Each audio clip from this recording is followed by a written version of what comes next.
हम एक problem solve करने जा रहे हैं कि एक ऐसा कोड करें जिसमें कोई भी एक स्ट्रिंग, एक गिवन स्ट्रिंग के अंदर से हम वावल काउंट कर लें, वावल या कोई भी स्पेशल करैक्टर को काउंट कर लें।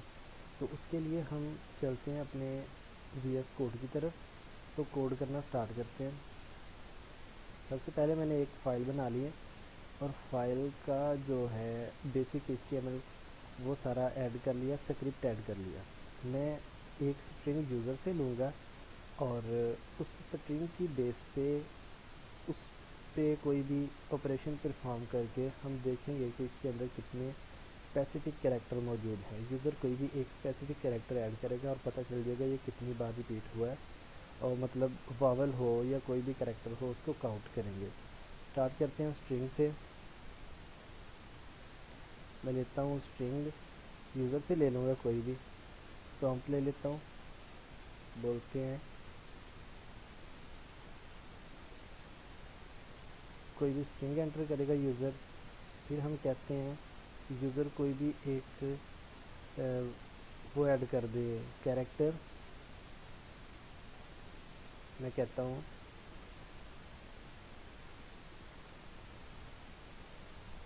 Character to count. तो इसे मैं रख लेता हूँ यूज़र में। अब जो भी स्ट्रिंग यूज़र देगा उसको सबसे पहले हम स्प्लिट कर लेते हैं। मैं कहता हूँ स्प्लिटेड नाम रख लेता हूँ, और जो स्ट्रिंग यूज़र देगा उसको मैं सबसे पहले स्प्लिट कर लेता हूँ। तो इसको स्प्लिट करते हैं। तो स्प्लिट किस बेस पे करेंगे? किसी बेस पे भी नहीं, ना ही कॉमा पे और ना ही स्पेस की बेस पे। तो जस्ट इसको स्प्लिट करेंगे। हम अपना आउटपुट देखते हैं कि आउटपुट क्या आ रहा है, और देखते हैं कि स्प्लिट का फंक्शन कैसे काम करता है। तो हमें पता है कि अगर हम कोड को स्प्लिट करते हैं तो वो यहाँ पे ये एक स्ट्रिंग मांग रहा है, तो मैं स्ट्रिंग उठाता हूँ गूगल से।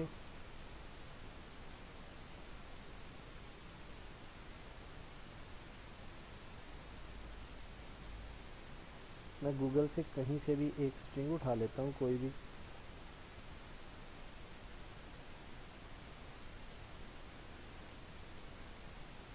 आई थिंक ये पिक्चर है।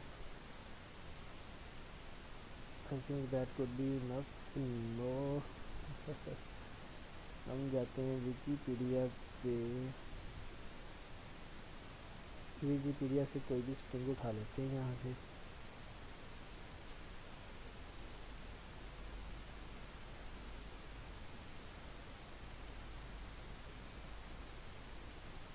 स्ट्रिंग को यहाँ पे अपना कोड चलाते हैं और यहाँ पे पेस्ट करते हैं, देखते हैं क्या करता है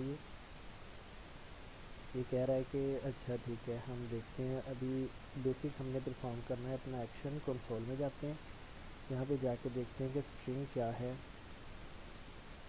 वो हमारे पास स्ट्रिंग आ गई, ये सारी स्ट्रिंग है।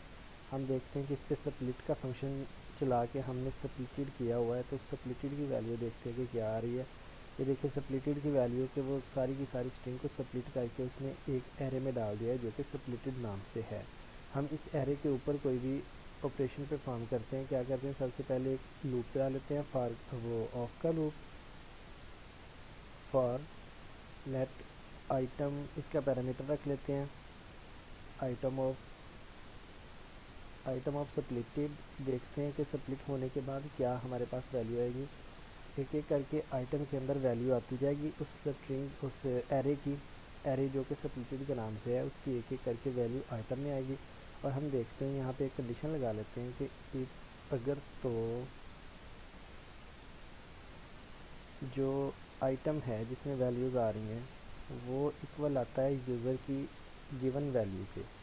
तो जो वैल्यू यूज़र देगा अगर उसके इक्वल आता है तो क्या करे, रिटर्न कर दे। हमें क्या रिटर्न करे, हम यहाँ पे एक खाली एरे बना लेते हैं और उसके अंदर इस सारे को पुश कर लेते हैं।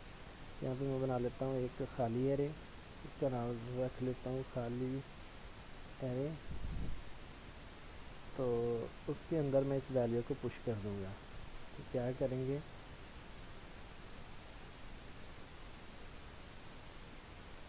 डॉट डॉट पुश, और इसके अंदर वैल्यू पुश कर देंगे किसकी, आइटम की। तो देखते हैं हमारा कोड कैसे बिहेव करता है। अच्छा, इस खाली अरे को हम लॉक करवा लेते हैं बाहर, इस फॉर के लूप से बाहर इसको हम लॉक करवा लेते हैं। तो मैं खाली अरे को बाहर लॉक करवा लेता हूँ। दोबारा से जाते हैं, यहाँ पे स्ट्रिंग एंटर करते हैं। सॉरी, स्ट्रिंग दोबारा उठानी पड़ेगी। कोई भी स्ट्रिंग हम डिफ़ाइन भी कर सकते हैं, यूज़र से भी ले सकते हैं। मैंने ये स्ट्रिंग यहाँ पे डिफ़ाइन की। मैंने कहा कि जी कौन सा कैरेक्टर काउंट करना है। मैं कहता हूँ ए करके देखते हैं। तो ए किया, ये देखें जी एरे के अंदर उसने ए निकाल के हमें दे दिया कि कितनी बार ए जो है रिपीट हो रहा है। ये सारे ए निकाल के उसने दे दिए। मैं कहता हूँ कि काउंट भी करे कितनी बार हो रहा है। यहाँ पे एक वेरिएबल क्रिएट करता हूँ, काउंटर। तो इसको मैं इनिशियली 0 की वैल्यू देता हूँ और कहता हूँ कि अगर तो जो यूज़र डिफाइंड फंक्शन है, जो यूज़र मांगेगा, जो वैल्यू यूज़र मांगेगा, अगर तो वो ट्रू हो जाती है तो ये यहाँ पे ये कंडीशन कि अगर तो यूज़र के इक्वल आ जाती है वो वैल्यू, तो काउंटर को कर दो प्लस प्लस। तो काउंटर को मैं बाहर लॉग भी करवा लेता हूँ यहाँ पे।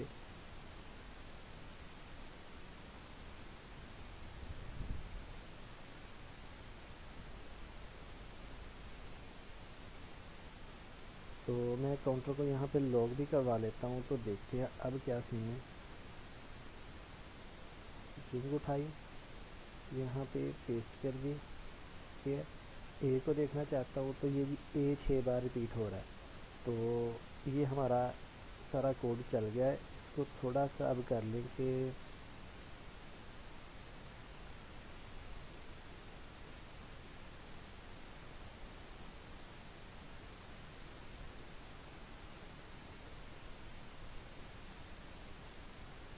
योर कैरेक्टर इज़ रिपीटेड, यहाँ पे कंकैटिनेशन अप्लाई कर दें कि कितनी बार आपका कैरेक्टर रिपीट हो रहा है।